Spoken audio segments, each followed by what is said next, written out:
make sure that we were, had food on the table. But the one thing that became a passion was that sports was an outlet. We weren't able to watch TV, so we were always playing football, basketball, baseball.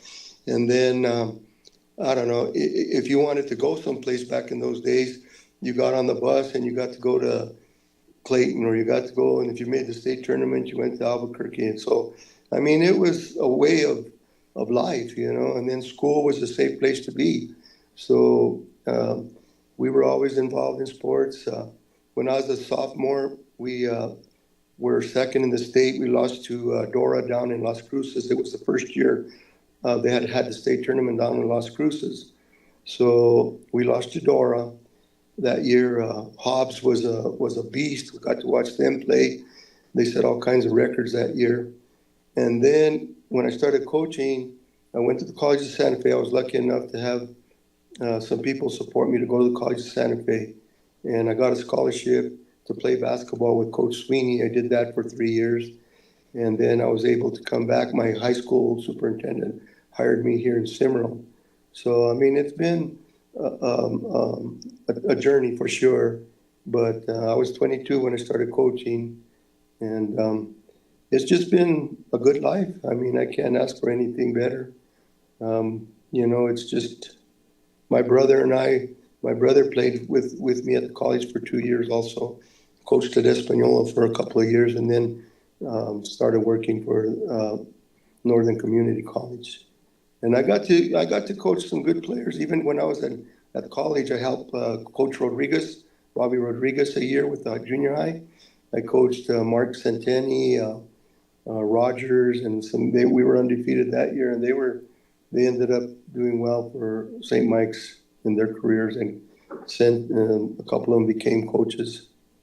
It's kind of funny because Mark Centeni and I are very good friends. We play a lot of basketball against each other, and I still talk to him quite a bit. So when we're done with this interview, I'll have to send it to him, because Mark coached at Capital and Española for a while, and a heck of a point guard. Just really one of the more natural point guards I ever saw, as far as knowing where to pass the ball, when to pass the ball, controlling the offense and the tempo. Right. A very, very smart ball player, like I said, and a very good friend. I got to ask you this, though, because my brother played for St. Pius in 1975.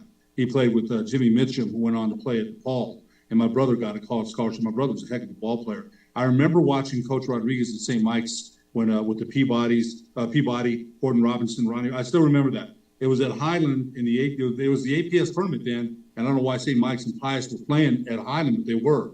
And I remember watching Coach Rodriguez, a legend himself.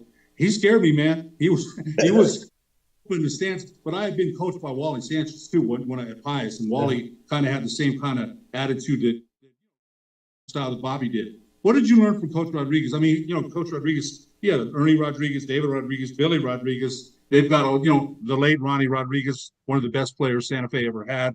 What did you learn from Coach Rodriguez? Well, like you say, he was tough. So, I mean, it was yes sir, no sir, and you did what he said. And, I remember him telling me when I was coaching the junior high, I had like 15 boys on the squad. And he told me every boy will play at least 1/4 because they're in junior high. So, I mean, it was tough to do, but I did it because he told me to do it. But then when I'd go to his practices, I'd see how organized he was and so forth. And to this day, I still use some of the drills that he did back in those days. Really? Yeah. So it's pretty cool. And the reason I'm asking is because you coach, you played in a different time. The focus now, and I'm sure you still try to coach a certain way, but it's the focus now is outside in, and it used to be inside out. Now the kids want to run to the 3-point line and things like that. So you saying that you still use some of Coach Rodriguez's drills, who was an old school coach, and had success at St. Mike's and Santa Fe, and like I said, spawned off a lot of his Mark Rodriguez. I forgot about him. He coached as well. Right. So you still use some of his drills then. Yeah. No. Our coach, when I grew up, the gyms were a lot smaller, so our main thing was to press, because that kind of was an equalizer in a small gym against bigger teams. Clayton used to be huge when I was in high school. We'd press them and stuff, and And so I learned a lot. That's basically what I got from my high school career. But then as I started coaching, like or playing with Mr. Coach Sweeney, who also coached the UNM for 1 year, That's and right. then Coach Rodriguez, I started seeing that there was more to the game. And back in when I first started coaching, there was no you if you wanted to learn from anybody that how can I say, like, I went, my first clinic was Bobby Knight, Ralph Miller, um, Don Haskins, and Norm Sloan at UNM. Allenberger had brought him in. So it was, I was like, man, there's a lot to this game. So I became a student of the game. I have a library of tapes and CDs now, but now you can order CDs, you can get on YouTube and learn, drills or whatever. But back in the day, it was a little tougher to get involved in learning aspects of the game. You mentioned Don Haskins, the former great UTEP coach, Bob Knight, Norm Sloan, the North Carolina State coach, Norm Ellenberger, and a lot of people. Now the Lobos are doing really well, and I've been a Lobo fan since 1970, and I remember Norm very, very well. King a little bit, but I saw them all. Every Lobo coach that's been here after Norm, I saw them all. But tell us what you learned, because Bob Knight, uh, defense, execution, discipline, big time, fundamentals. Coach Haskins, Coach Sloan had some success at North Carolina State with David Thompson, Monty Toe, Tom Burleson. He had some good teams. What was Right. it you learned from these? Are guys who are old school, by the way. I love the Bear coming in here with Norm Ellenberger. Those are some great battles. They really were. What did you learn from those gentlemen there? Those are some great names. Yeah. Well, the one that kind of impressed me more than anybody, you'd be surprised, was probably Ralph Miller, because he said when I was playing, the ball didn't bounce, so we had to keep it in the air, keep passing and so forth. So he had some passing drills that I picked up, and like I say, we still use them today, two passes and a layup, and so we still do a lot of that. And then Coach Haskins, he was kind of like defensive guru. Learned quite a bit from him. Probably my idol was Bobby Knight. I acted a lot like him too when I was young. So I remember kicking a chair in Grady one time and knocking it up against the wall and so forth. But I mean, and then when I was in Springer, I would take my uh, players to his team camp in Lubbock when he was at Texas Tech. So I studied him quite a bit. I got a lot of his books, and we do breakdown drills. He was somebody that broke down the game into pieces and then put it back together, and so we do a lot of that. Yeah, Coach, you mentioned Ralph Miller, of course, the great Oregon State coach. Back yeah, in the day, Coach Miller was an advocate for raising the rim to 11 feet way back then, way really. back then. Yeah, And that was way back then, right? Way back. I remember reading that and thinking he's because these guys were jumping out of gym even then, and now it's even more so. So you've seen a lot of changes in this game, and I've got to ask you, 46 years of coaching, and again, you started out playing at Cimarron, playing with Bob Sweeney, who was coaching with Bobby Rodriguez. Um, what is it that has surprised you more? And you're still at it. You've had to adapt. They've had to adapt to you. But the game is we mentioned has changed a lot. What is it that you've seen that you like, and sometimes you wish maybe would go back to what it was? well, it's like you mentioned when we were talking earlier. Kids nowadays, the first thing they do is they want to go out to the 3-point line. So that's always that's a tough one right there. But I started studying Rick Pitino, and I have his original tapes where he's when he was at Providence and started using the 3-point shot. So I started. I mean, everybody should feel that has to be a part of your game. So we work a lot on 3-point shooting. I think that's been the biggest thing. You know, I don't know. I've had some good shooters in my years, and I've had some other teams that struggle. So it depends, but it is a weapon that has probably changed the game a lot. You see kids now, you're watching, it's unbelievable the way they shoot nowadays. So that's been one of the biggest things, I think. Yeah, for sure. Yeah, no doubt about it. You've seen quite a bit. Coach, we're going to take a break. When we come back, we'll talk more about your outstanding career at Maxwell Springer and Cimarron after these messages on the sports desk. Okay.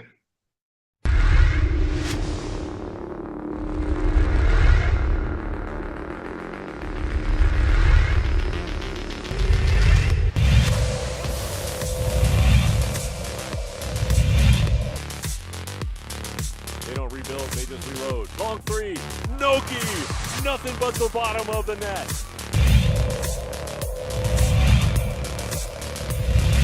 That really took away the depth they have in the front court. They got to have help on him. Oh, what a move.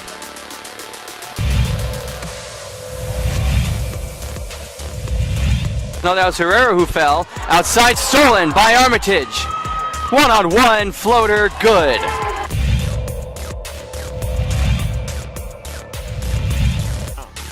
Drive to the left. Gets it back to Zoe Bernali. Free!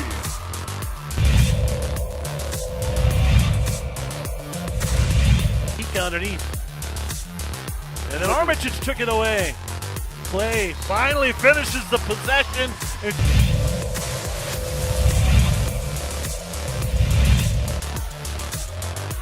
Another loose ball. Lund in transition. Showtime. Get out your cameras.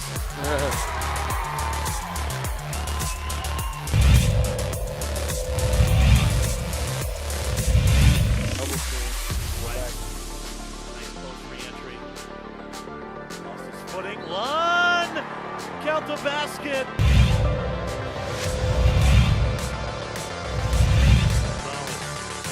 Houston saw the paint open up. Swatted away by Peters. Martinez trying to finish over Big Smooth. And Big Smooth.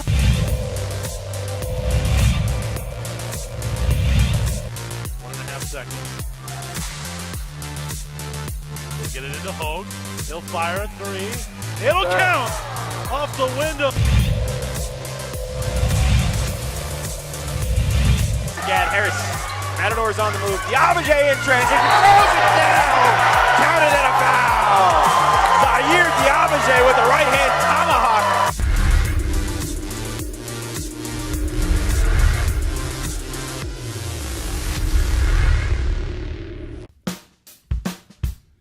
Well, I'm going to the frontier, walking to the cashier, order up a root beer and a number one. Cover it with green stuff, one scoop is not enough. Find a booth is real tough, back by the Duke. Meet my family, meet my friends in the quirkiest restaurant I have ever been. All of Albuquerque's favorite spot, it's the Frontier Restaurant. The Frontier Restaurant is a proud supporter of ProView Networks. A burglary takes place in the United States approximately every 15 seconds. International Protective Service is your answer for commercial and residential security in all of Albuquerque. IPS will work with your monitoring company for fast, reliable response times. You can rest easy knowing you, your family, or your company is watched over by International Protective Service. Call International Protective Service today.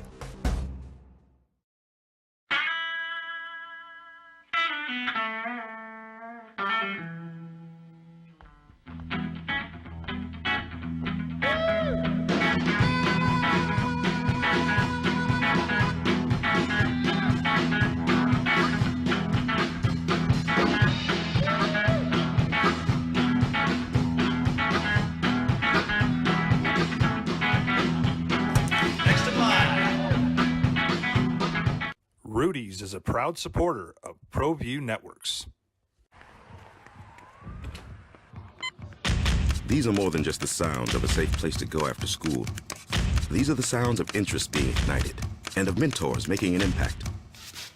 At Boys and Girls Clubs, we don't do just one thing. We do whatever it takes to meet the needs of every kid who comes through those doors. Because whatever it takes is what it takes to build great futures. Great futures start here.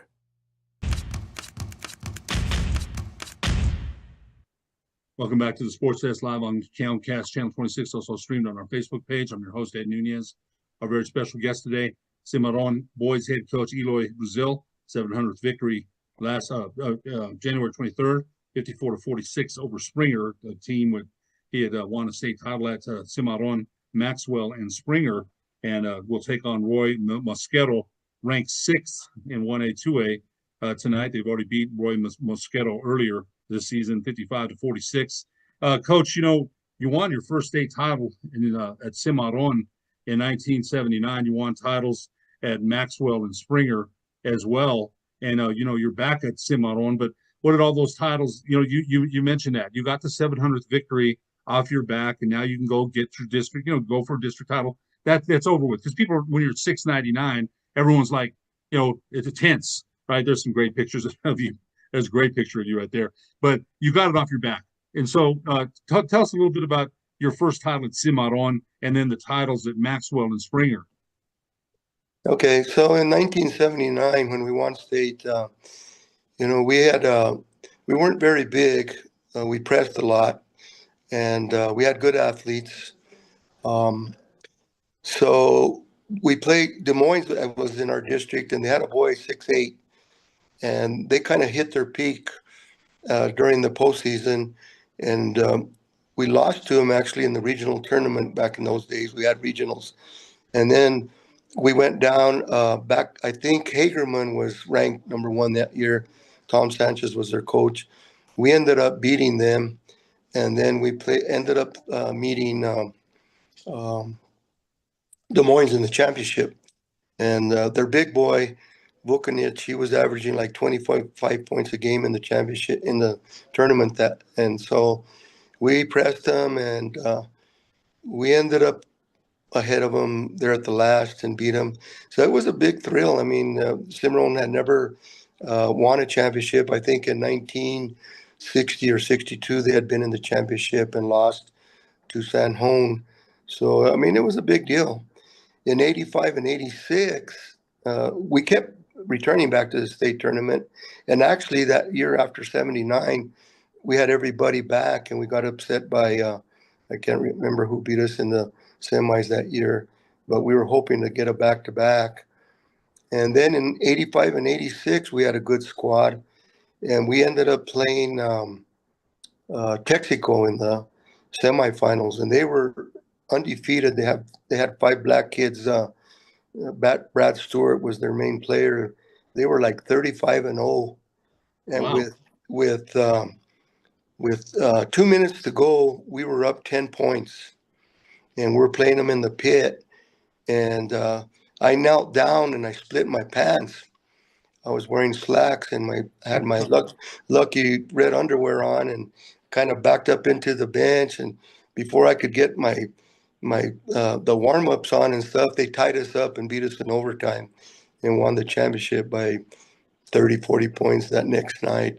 So, I mean, that was a tough loss, because back in those days, there was no coaching box, so you could walk up and down Right. the sideline and control the kids. And when they saw me sit down, they just kind of freaked out, and so that was a killer there. But then we went on to Springer,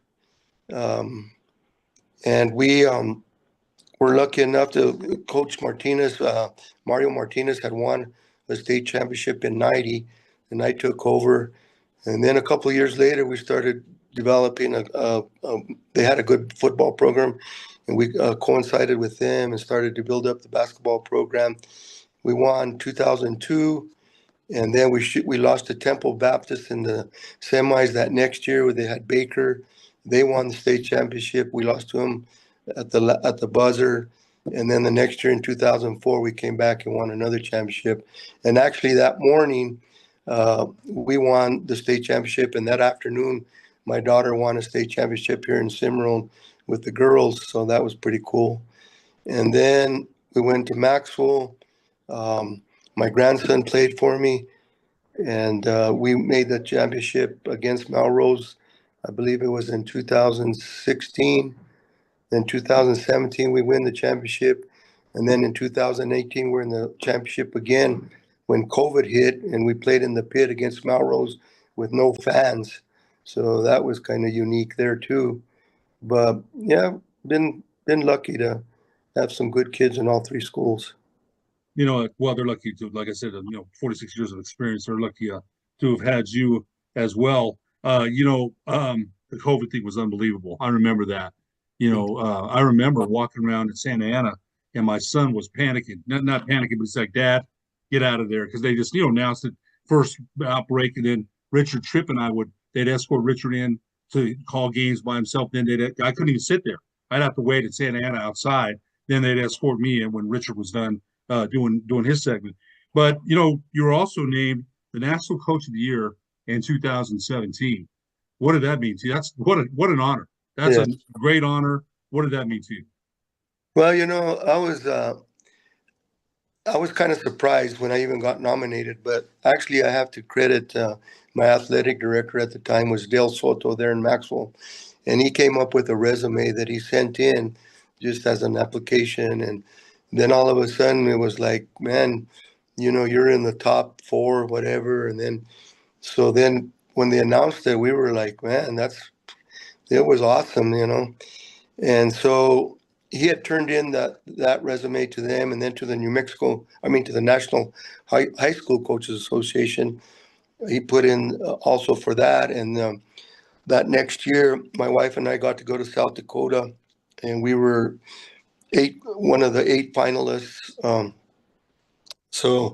But I mean, they were honors that just unbelievable, because you're talking about thousands and thousands of coaches. I mean, and I think what did it was the fact that maybe we were able to win 3 championships or different championships, at 3 different schools. That was kind of a big deal, So I think Marv Sanders did it, and then we've been able to do it.